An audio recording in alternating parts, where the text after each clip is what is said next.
ये पॉइंट भी आप लोग कंफ्यूज हो रहे होंगे कि बहुत ये ईयर मार्किंग क्या होता है। तो बेसिकली ये ईयर मार्किंग ऐसा है कि अगर कोई कैंडिडेट ओबीसी कैटेगरी से बिलोंग करता है या एससी एसटी वीजे किसी भी कैटेगरी से कोई कैंडिडेट अगर बिलोंग करता है और उस कैंडिडेट के मार्क्स जनरल कैटेगरी से ज्यादा है और रैंक में वो अच्छा है, तो उस कैंडिडेट को जनरल कैटेगरी का सीट भी अलाउ हो सकता है। अगर जनरल कैटेगरी का सीट उसको अलाउ होता है तो वो ईयर मार्किंग के थ्रू होगा। आपको आपके कैटेगरी का बेनिफिट वहां नहीं मिला, लेकिन आपको कैटेगरी का बेनिफिट मिला, लेकिन सीट जो मिला वो जनरल का मिला, जनरल कोटे का सीट मिला। तो ये कहलाता है ईयर मार्किंग। ढंग से देख लेना इस चीज को भी, कंफ्यूज होना नहीं आगे आप लोगों ने, ठीक है। ईयर मार्किंग फीस स्ट्रक्चर देखिए क्या क्या है। ये सारा गवर्नमेंट का फीस है। मेडिकल मतलब आपने अगर एमबीबीएस के लिए गवर्नमेंट में आप जा रहे हो, देन आपको एनुअल फीस रहने वाली 1,52,100 रुपए, 5,000 डेवलपमेंट फीस रहेगा। अगर आप डेंटल में जा रहे हो, बीडीएस कर रहे हो, तो आपको गवर्नमेंट कॉलेज का फीस देना है 1,14,400 रुपए, 3,000 फीस आपको डेवलपमेंट चार्जेस देने होंगे। और फिर उसके बाद आयुर्वेदा से लेकर सभी बीएनवाईएस तक, बीएएसएलपी तक आपको 57,400 रुपए देने हैं और उसका 3,000 रुपए डेवलपमेंट चार्जेस होगा। ये सभी फीस स्ट्रक्चर है गवर्नमेंट कॉलेज के लिए। आप लोग बार बार ये क्वेश्चन करते हो, इसलिए आप इसको एक बार ध्यान से देख लीजिए। अदर चार्जेस में क्या देना होता है आपको, तो एडमिशन फी देनी होती है 1,500 at the time of admission, एक ही टाइम देना है, उसके अलावा नहीं देना। जिम खाना का फीस देना होता है 500 रुपए, ये पर ईयर देना है। आपको हॉस्टल फीस जो रहेगा वो 4,000 रुपीज रहेगा गवर्नमेंट कॉलेजेस में, 4,000 रुपए आपको हर साल देने होंगे।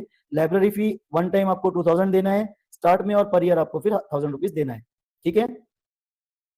ये कंफ्यूजन जितने भी आपके हैं इसको क्लियर कर लीजिए, और इनके ऊपर आपके अगर और कोई क्वेश्चंस है तो आप जरूर पूछ सकते हो, क्लियरिफाई करवा दूंगा मैं, ठीक है। अब यहाँ पर देखिए आपको कॉलेज का लिस्ट दिया गया ऑलरेडी इसके अंदर, इसमें सभी कॉलेज के नंबर्स है। एक चीज आपको यहाँ पर ध्यान में रखना है कि जो कॉलेज कोड दिया गया है, कॉलेज कोड, उस कोड के हिसाब से आपको चॉइसेस डालनी होती है। महाराष्ट्र के रजिस्ट्रेशन प्रोसेस में चॉइस फिलिंग में यहाँ पर आपको कॉलेज का नाम नहीं आता। जिस तरह एमसीसी में आप चॉइस फिल करने जाते हो आपको प्रॉपर कॉलेज का नाम दिखता है, करेक्ट है, लेकिन यहाँ पर आपको कॉलेज का नाम नहीं दिखेगा। यहाँ पर आपको सिर्फ कॉलेज कोड दिखता है। कॉलेज कोड आपको ध्यान से देख लेना है किस कॉलेज का क्या कोड है। अब कॉलेज कोड में भी दो पैटर्न आपको दिखेंगे। गवर्नमेंट कॉलेज के लिए पैटर्न तो नहीं होगा, गवर्नमेंट कॉलेज में सिंपली जो कोड दिया गया है वही नंबर होगा। लेकिन जो प्राइवेट कॉलेजेस होंगे वहां पर आपको दो टाइप के कॉलेज कोड नजर आएंगे। वो क्या रहेंगे, तो एक होगा कोड रहेगा आपका फॉर एग्जाम्पल 1270, इसके आगे या तो एन लिखा हुआ होगा या तो एस लिखा होगा। इसका मतलब यह है कि आपको ये सीट स्टेट कोटा में आप अप्लाई कर रहे हो तो उस वक्त में एस को वहां पे क्लिक करना है, आपका कॉलेज कोड, उसके साथ में एस क्रेडेंशियल लिखा हुआ रहेगा। इसका मतलब यह है कि वो स्टेट कोटा की सीट के लिए आप चॉइस फिल कर रहे हो। अगर उसके आगे एन लिखा हुआ है, इसका मतलब ये होगा कि आप आईक्यू कोटा की सीट के लिए जा रहे हो, इंस्टीट्यूशनल कोटा की सीट के लिए जा रहे हो, जिसकी फीस 3 टाइम्स एंड 5 टाइम्स होती है। तो इस चीज को आपने बहुत केयरफुली करना है। चॉइस फिलिंग के लिए जाते वक्त आप लोगों ने कॉलेज कोड के साथ एस और एन, इन दोनों भी लेटर्स का बहुत केयरफुली ध्यान रखना है, ठीक है ना। कॉलेज कोड तो आपको ब्रोचर में सभी के दिए हुए हैं, आप वो सारे कॉलेज कोड देख लीजिए।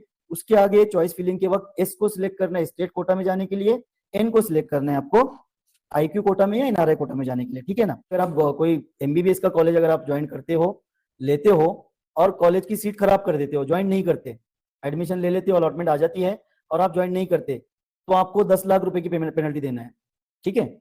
और अगर आप बीएमएस आयुष के कोर्सेज में बीएमएस की कोई सीट लेते हो और ज्वाइन नहीं करते तो आपको 3 लाख रुपए पेनल्टी के तौर पर देना होगा। ये सारे परफॉर्मा में लिखकर कॉलेज आपसे लेगा आपके ज्वाइनिंग के वक्त, और ज्वाइनिंग के वक्त ये चीज आपको मेंशन करनी है, लिखकर देनी है, ठीक है। और उसके बाद आप अगर ज्वाइन नहीं करते हो बीएनवाईएस को तो आपको 2 लाख रुपए का पेनल्टी देना होगा। ये तीनों भी चीजें आप ध्यान में रखिए।